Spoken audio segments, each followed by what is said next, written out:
الحمد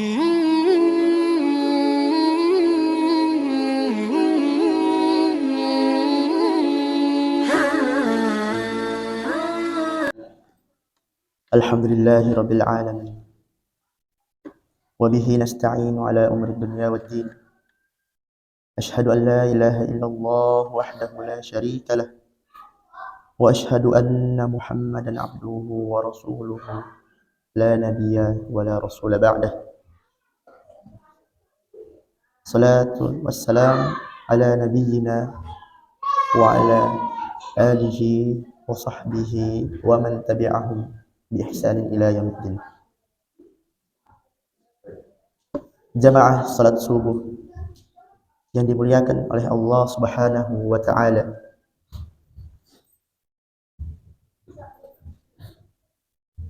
Sudah sepantasnya kita memanjatkan puja dan puji syukur kita hanya kepada Allah Subhanahu wa taala yang mana masih memberikan kepada kita kesempatan untuk bisa hadir, untuk bisa melangkahkan kaki-kaki kita menuju ke rumah-rumah Allah untuk melaksanakan kewajiban kita, yaitu salat secara berjamaah.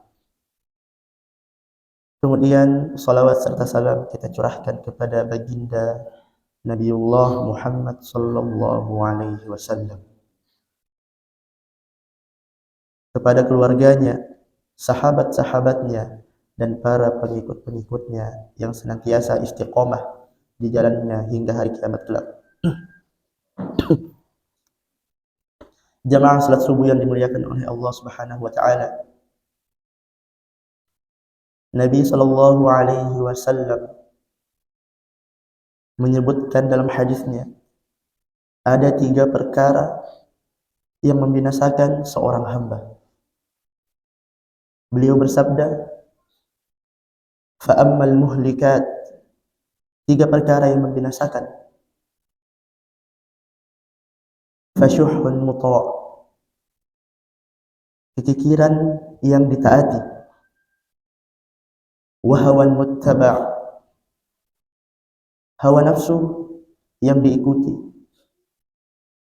وَإِعْجَابُ الْمَرْءِ بِنَفْسِهِ, seseorang yang merasa ujub dengan dirinya.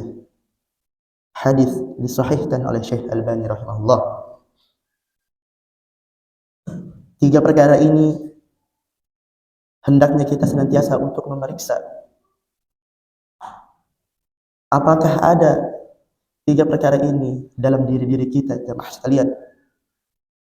Jangan sampai 3 perkara yang telah disebutkan oleh Rasulullah sallallahu alaihi wasallam terdapat pada diri-diri kita. Na'udzubillahi min dzalik. Pada subuh hari ini insyaallah kami akan menjelaskan secara ringkas terkait 3 perkara yang membinasakan seorang hamba. Dalam hadis disebutkan fasyuhun muta', kekikiran yang ditaati. Kekikiran atau pelit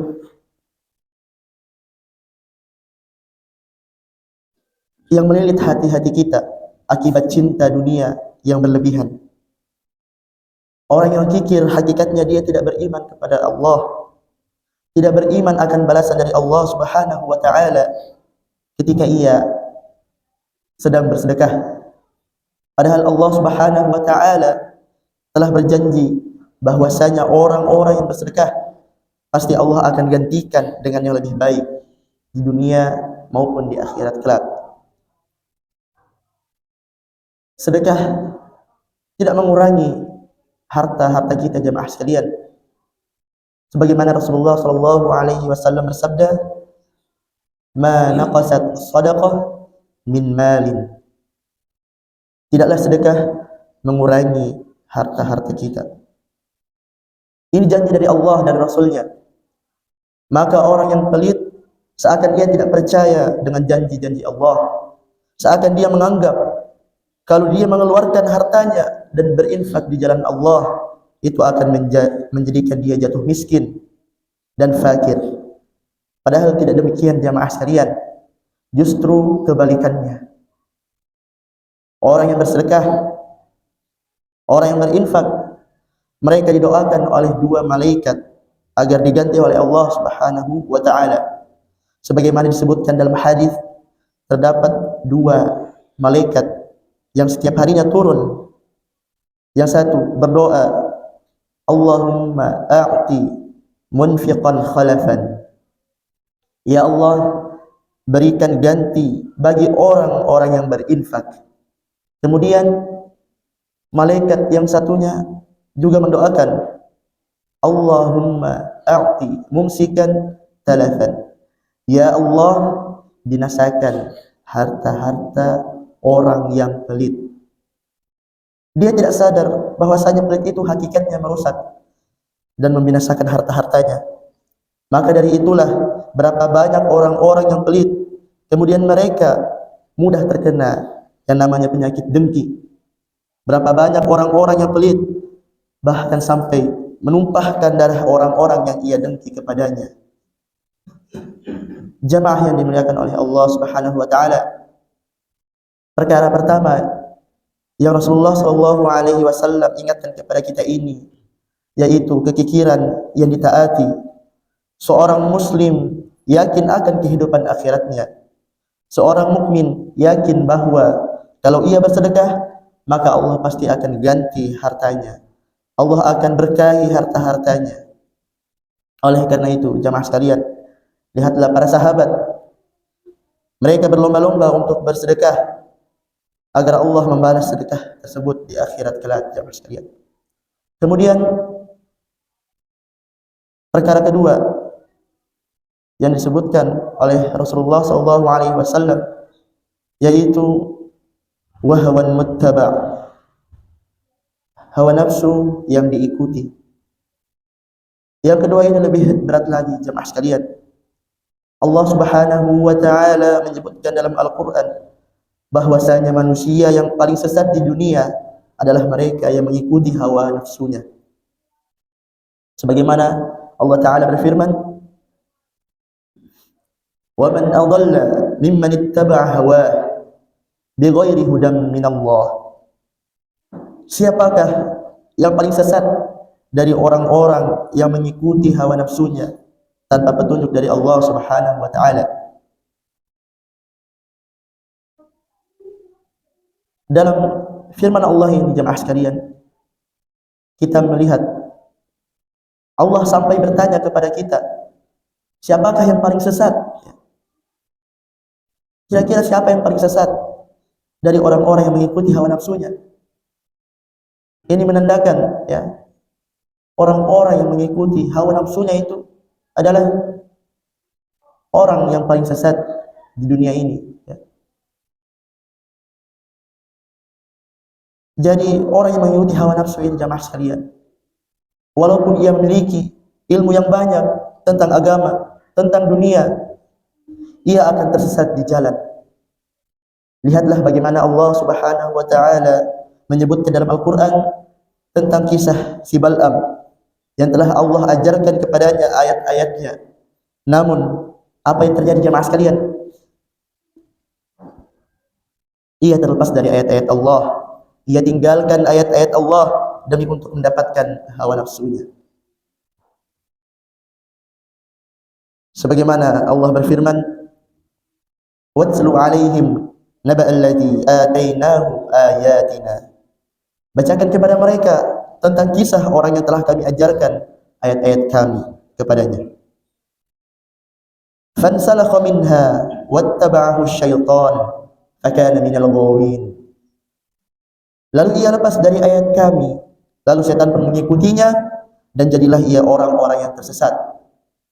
Walau syi'na la rafa'nahu biha. Kalaulah kami kehendaki, kami akan memuliakan ia dengan ayat-ayat kami. Walakinnahu akhlada ilal ardi wattaba'a hawa.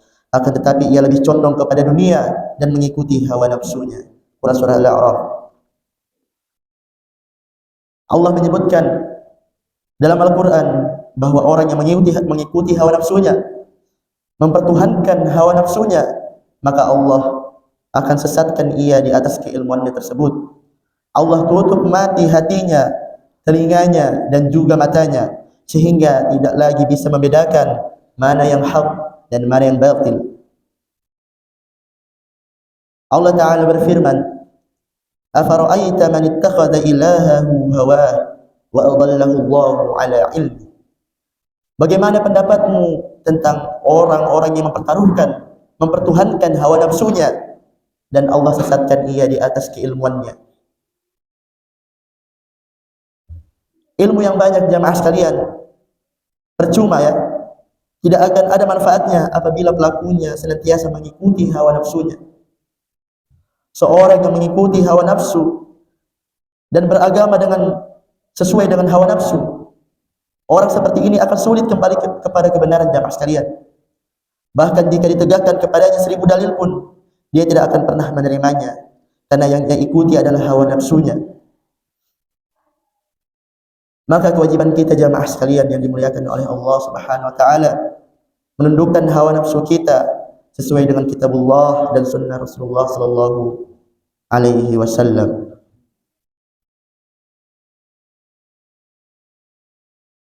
Kemudian perkara ketiga yang disebutkan oleh Rasulullah sallallahu alaihi wasallam, yaitu i'jabul mar'i bi nafsihi, yaitu seseorang yang merasa bangga dengan dirinya, bangga dengan hartanya, bangga dengan motor dan mobilnya yang mewah, bangga dengan rumah-rumahnya yang megah, bangga dengan banyaknya amal-amal saleh yang ia miliki.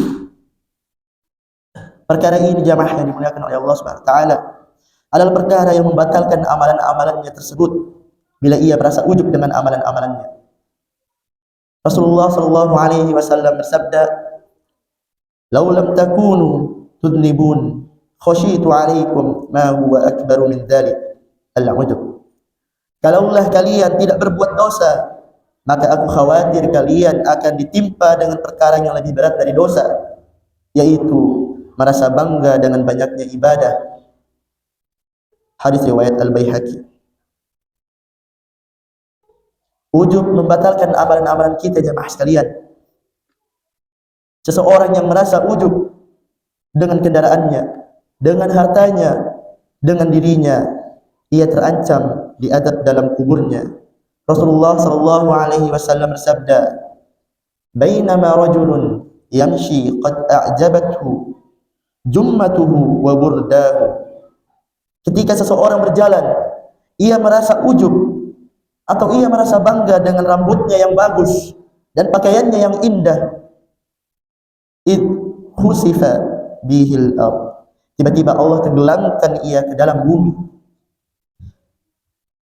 Kemudian fahuwa yatajaljal ila yaumil qiyamah, dan ia terus diadab sampai hari kiamat kelak.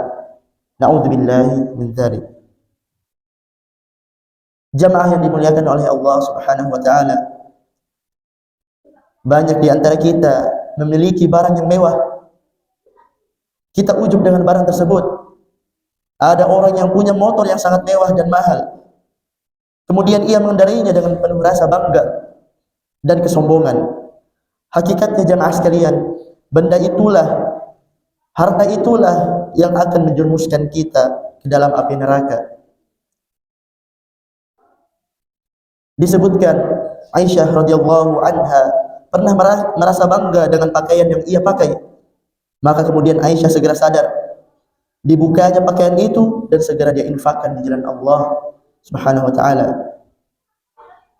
Jadi demikian jamaah sekalian yang dimuliakan oleh Allah Subhanahu wa taala, seorang muslim tak layak untuk merasa ujub,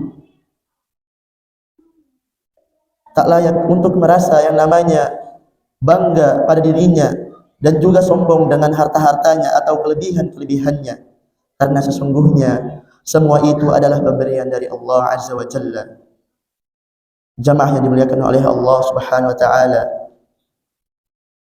sebagai akhir dari kalimat yang singkat ini, kami menasihati kepada diri pribadi dan juga kepada para jamaah sekalian agar senantiasa untuk menghindari 3 perkara yang disebutkan oleh Rasulullah sallallahu alaihi wasallam tersebut.